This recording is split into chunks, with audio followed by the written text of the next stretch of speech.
started, I want to explain to you what low calorie density foods are versus higher calorie density foods. Before I do that, I have a question that was asked me last week about, I made a comment about not eating Cool Whip and why it was toxic waste. If you remember, toxic waste is anything with more than 3 ingredients. And if you look at the label of Cool Whip, you would see that a lot of the ingredients are things you probably can't even pronounce.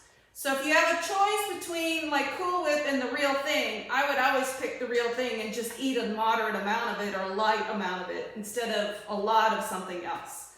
So that's just a question that was asked me, so I thought I would share that.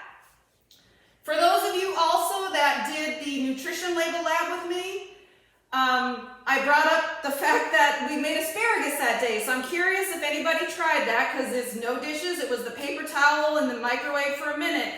If anybody tried that, I know the clients here in Columbus thought it was really good. But I also said that in 28 years I had never had fresh asparagus because my husband usually eats it before I get a chance.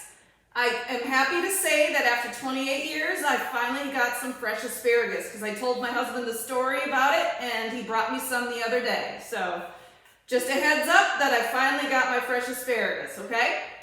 So going forward, low calorie density foods versus high calorie density foods. The reason for that is a lot of us try to teach the plate. Now this is something that I picked up at like Walmart. You can get it at the dollar store. It's just a picnic plate or a kid's plate. But I have it labeled veggies, carbohydrates and fruit, and then the other small section of protein. So for those of us that aren't sure what a portion size is, this plate gives us ideal amounts. Now, the veggies side, the veggies does not mean high starchy veggies. Those are the high water content foods, which we call low calorie density.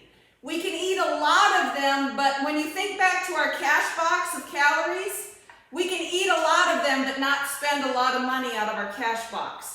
So that's what we want to fill this side of the plate with.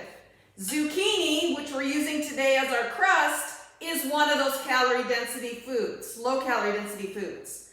If any of you want a copy of what the plate looks like, I find the Harvard website, the Healthy Plate on the Harvard website, is a lot more informative and better option for following than the typical My Plate that's on the USDA.gov website.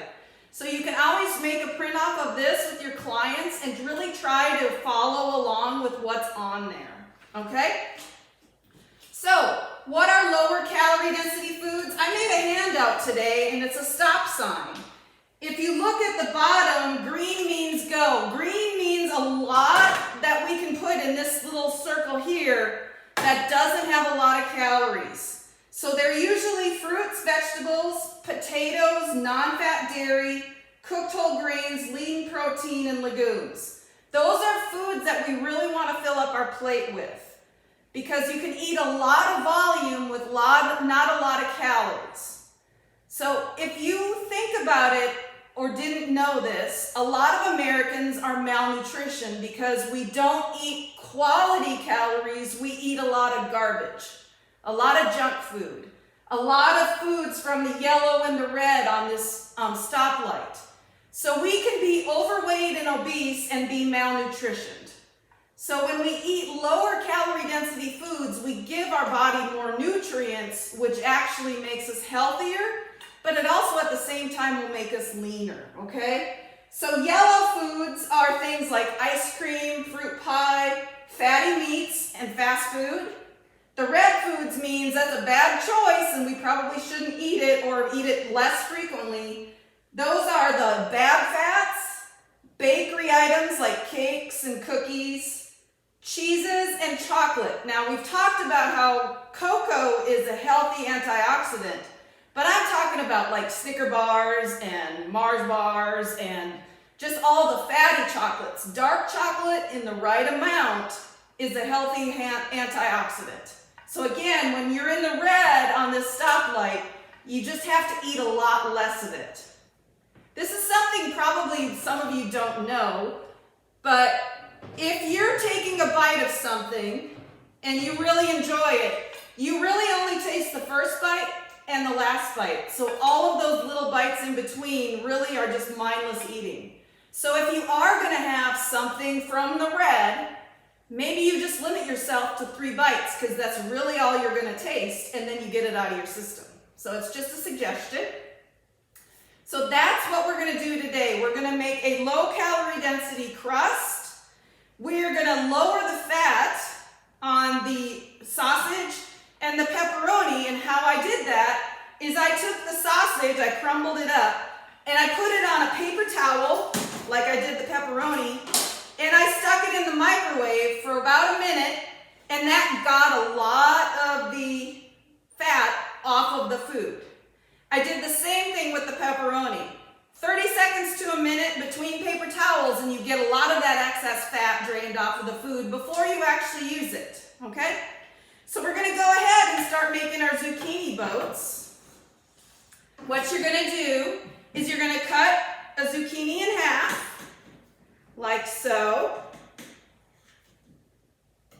And again, you're gonna need your staff to help you with this.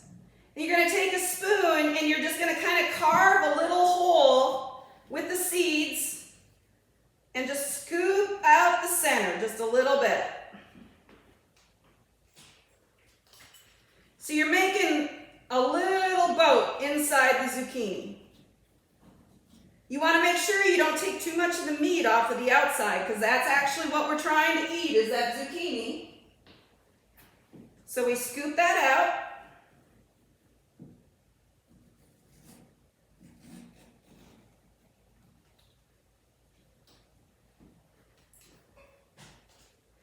And then the recipe calls for 4 zucchini. So I've already cut some of them up and I've lined them up in the pan.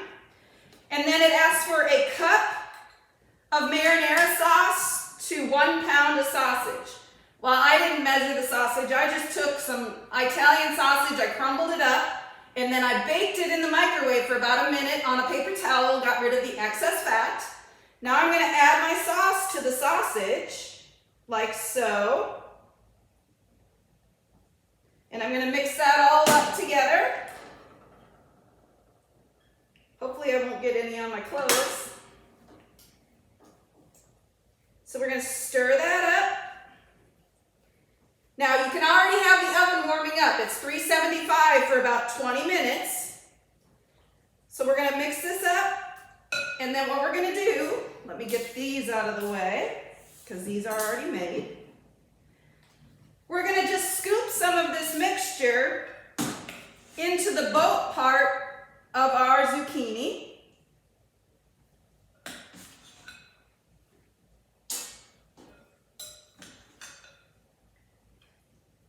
And you can buy whatever sauce you want. If they like, you know, more garlicky, more herbs, there's different versions. It didn't specify.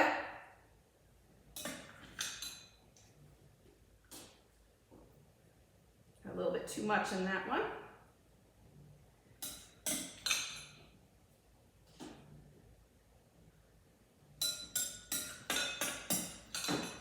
And then once we get them all filled up, we're going to sprinkle just a little bit of cheese on top. And then again, you can season them how you want.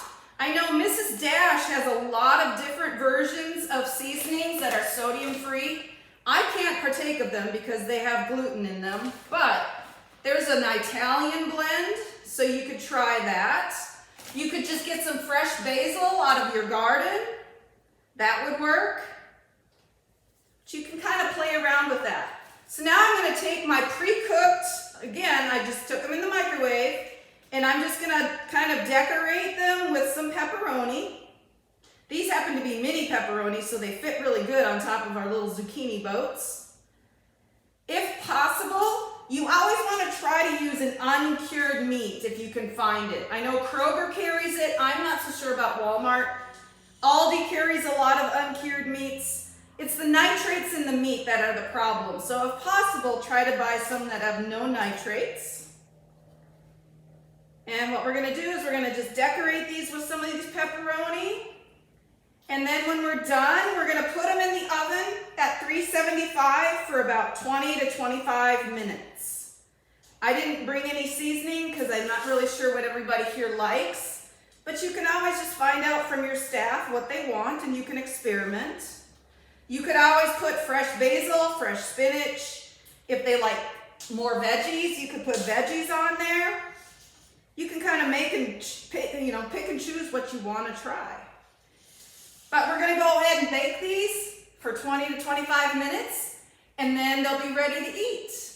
So any way that you can add some color to your food, get lots of variety, get some of those veggies, this is a great way to make a pizza in a healthier way. If you wanted to, you could maybe try zucchini noodles, but zucchini is a low calorie density food. So is spinach, so is broccoli, cauliflower. So even a cauliflower crust would be a good option. Spaghetti squash, asparagus, kale.